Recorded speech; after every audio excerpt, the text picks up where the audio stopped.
Hello Aquarius, Sun, Moon Rising, and Venus signs. Kamusta kayo? Sana po ay nasa mabuti kayong kalagayan.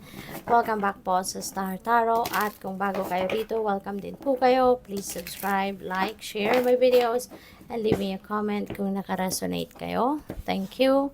First message ninyo, we have cause and effect and clarity. So, finally, magkakaroon na ng kalinawan ang inyong isipan.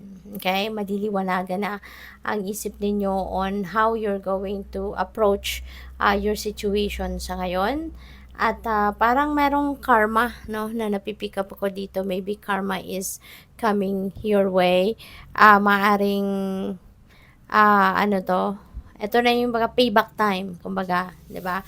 Kung ano kasi yung sa karma, 'di ba? Kung anong ginawa natin in the past, yun din ang babalik sa atin sa ngayon. No? Kung anong klaseng energy ang nilabas natin in the past, that's the kind of energy that we're going to attract towards us. So, what else? We have the musician. Pamaaring iba sa inyo will be, engaging in music. Depende sa kung ano ang ginagawa ninyo or ano yung interest ninyo sa music specifically. Baka ang iba sa inyo kumakanta, nagsusulat ng kanta, or nagtutugtog kayo ng musical instrument. So, regardless, no, kung ano yung how your relationship with music is unfolding, 'di ba? Yan ay pagtutuunan ninyo ng pansin sa ngayon. Mas inspired kasi kayo ngayon, 'di ba? Kaya mapapakanta ka siguro dahil sa pagiging inspired mo, natutuwa ka, masaya ka, no? Kaya maaaring mapakanta ka, mapatugtog ka, mapasulat ka ng kanta, yung mga ganon. So, you are full of gratitude. Yung puso ni Aquarius sa ngayon is full of gratitude. Parang siguro may mga magandang balitan dumating or merong mga blessings na dumating na talagang sobrang saya ang naramdaman ninyo or mararamdaman. The runaway, there are secrets that is coming to light. Merong mga sikreto dito na lalabas. Po pwedeng sikreto mo ito na ilalabas mo ng kusa. Kasi maybe it's about time na gusto mo na maging transparent na. Mas makilala ka na ng mga tao for who you really are. Pwedeng ganon. There are also some of you, Aquarius, that are going to have the tendency to run from your problems. Instead na harapin ang problema, maaring ang iba sa inyo rito is going to run away from the problems. Iiwasan, you're going to avoid, no, to face the problem is clearly. So, may mga tendency gano'n ang iba sa inyo rito because maybe hindi pa kayo handa. 'Di ba? Maybe ang mga ganitong Aquarius na iiwasan ng problema sa ngayon, hindi mo nahaharapin because maybe you are not ready yet to face it. So, may mga ganun talaga. Pwede rin na yung mga secrets na to is what's causing the problem. 'Di ba? Baka yun ang magiging problema ng iba sa inyo. So, tingnan natin kung ano ba ang mga ganap. Maraming salamat muna for subscribing to my channel, and if you haven't subscribed yet, subscribe na po kayo. And also maraming salamat din for not skipping the ads. At malaking bagay po yan sa akin, kaya I appreciate your help. And kung gusto po ninyo mag-join sa membership, just click the join button po sa baba ng video.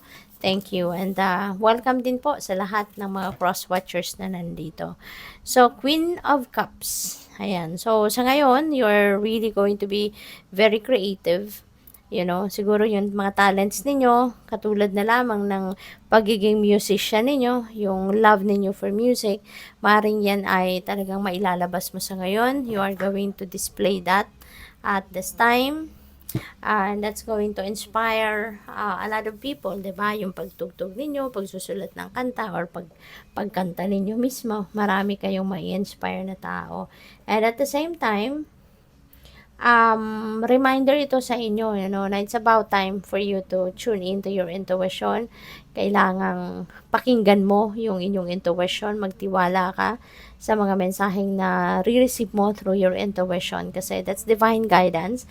At malakas ngayon ang inyong receptivity, malakas ngayon ang radar mo, malakas ang pick up mo sa ngayon, kaya pakinggan mo ito. Okay? Kasi ito yung mga time siguro na kailangan mo ng guidance Kaya pinapadalahan ka ng universe ng gabay. Okay? Three of Pentacles, merong naghihintay, no, na success dito sa inyo. Maaari na yung pagiging musician mo, no, yung talent mo na yan, maaari siya ang magdadala din sa iyo sa tagumpay. Baka sa pagkanta-kanta mo, meron makakarinig sa iyo, 'di ba? At makitaan ka ng talento talaga. At maaari, no, na ito yung maging simula, 'di ba, ng inyong pagtatagumpay gamit ang inyong pagiging yung hilig mo, no, sa musika, po pwedeng ganun. Or it could be something else, 'di ba?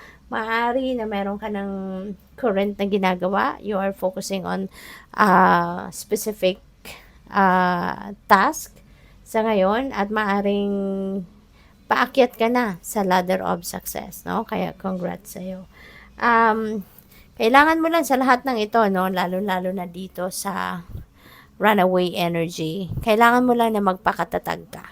Okay? Yung mga problema kasi parte yan ng buhay. That is part of our soul's journey. That is part of life. Kung hindi tayo magiging matatag, hindi tayo magpapakatapang, hindi natin maaabot, 'di ba? Yung ating mga pangarap. Hindi natin masusolusyonan mga problema natin kung tayo ay magiging takot or mapaghihinaan tayo ng loob. Kaya in this case ngayon, kahit anumang klaseng problema ang dumating sa'yo, kung matatag ka, matibay ka, 'di ba? At lalakasan mo yung ang loob mo, kaya mong harapin yung mga problema kahit gaano pa kabigat yan. At kaya mong solusyonan. At saka always remember, no, na lahat ng problema, lahat ng mga challenges sa buhay na dumadating sa buhay natin, that is meant to be part of our soul's journey. No? At ibig sabihin yan na binibigay sa'yo na challenge because yun ang kaya mo.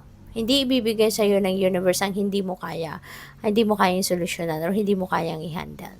Okay? So, good luck sa'yo. Thank you for watching. Love and light. Namaste.